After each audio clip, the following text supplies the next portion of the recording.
Bonjour à tous, bienvenue pour cette vidéo de mes thérapies en ligne. C'est Julien et aujourd'hui j'avais envie de vous parler du traumatisme.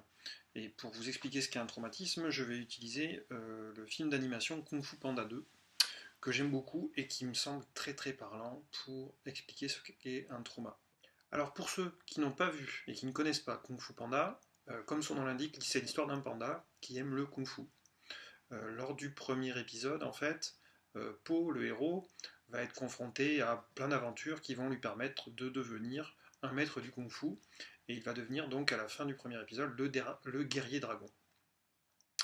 Au début du deuxième épisode, qu'on va exploiter aujourd'hui, Po se retrouve à défendre un village de musiciens qui est attaqué par une meute de loups, et il y a un événement très particulier qui apparaît au cours de ce combat, et je vais vous le présenter maintenant. Alors d'abord, je vais commencer par vous montrer un extrait dans lequel Po montre toutes ses capacités en arts martiaux de maître de guerrier dragon, et on regarde ça. Alors voici Po donc en pleine lutte pour protéger les lapins face aux loups. Comme vous pouvez le voir, il a d'énormes qualités, très athlétique, très rapide, très vif. Hop, on esquive. Pif, paf, un petit coup de main avec Maître Tigresse, qui est un autre maître de Kung Fu. Attention, hop là, fureur des pieds. La technique spéciale. L'atterrissage et l'enchaînement avec tous les maîtres et amis de Po. Voilà, donc là on vient bien de voir à quel point Po est très bon en Kung Fu, il n'y a aucun problème. Il gère très bien toute forme d'agression. On ne peut pas vraiment dire là qu'il est traumatisé. Hein, je pense que là, on aurait du mal à se dire que Po a un problème. Mais maintenant, je vais vous montrer un autre extrait qui est juste après celui-là, et pour vous montrer maintenant qu'est-ce qui se passe pour lui. Donc là, la Po va être remerciée par les lapins, mais vous voyez qu'un autre loup arrive. On se dit qu'il va vraiment lui mettre sa raclée au loup, et pas du tout.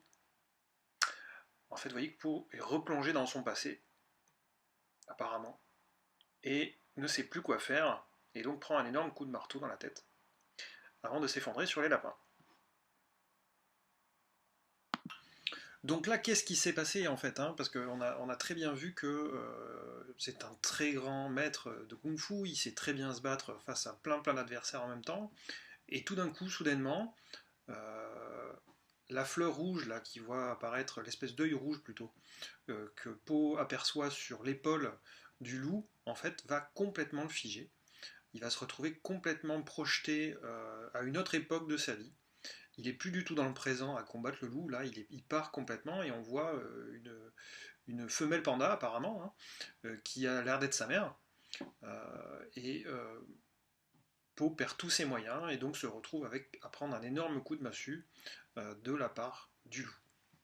Donc ce qui est très bien fait dans cet extrait, c'est effectivement le côté changement d'époque et changement de temporalité en fait. Un traumatisme, c'est vraiment ça. Dans le cas d'un traumatisme, en fait, on se retrouve vraiment à devoir gérer en nous des époques complètement différentes. Ça s'impose à nous. Hein, on voit bien que là, Po subit totalement ce fonctionnement. Il ne décide pas de se rappeler de ce souvenir-là. On appelle ça un flashback. Hein. On a un déclencheur qui est le symbole sur le loup, l'œil rouge, qui va tout d'un coup projeter Po dans le passé, voir des images qui n'ont plus rien à voir avec le présent, le flashback, et ensuite Po va se retrouver donc à devoir gérer cette espèce d'intrusion qui l'empêche de gérer son moment présent. Et bien dans le cas de traumatisme qu'on a pu subir, eh bien on va se retrouver dans le même cas que lui. C'est-à-dire que des déclencheurs, alors qui peuvent être externes, là c'était l'œil sur l'épaule du loup. Pour nous, dans notre quotidien, ça peut être plein de choses. Ça peut être la réflexion d'un collègue, ça peut être un événement en voiture, ça peut être vraiment plein de choses. Donc ça, c'est pour tout ce qui est externe, des déclencheurs externes, mais ça peut être aussi des déclenchements internes. C'est-à-dire qu'on peut simplement repenser à quelque chose qui va nous replonger dans une situation du passé qu'on n'a pas digérée. Voilà. Donc c'est pour ça que j'ai voulu montrer moi ce passage de Kung Fu Panda. Je le trouve très très bien fait pour illustrer en fait cette problématique. Alors la question qui se pose ensuite évidemment c'est comment on en sort. Et bien pour ça je vous propose de me retrouver dans une autre vidéo où on abordera ces questions-là sur comment on sort du trauma. Voilà, j'espère que ça vous a plu. Je vous dis à bientôt. N'hésitez pas à laisser vos commentaires. À bientôt, ciao.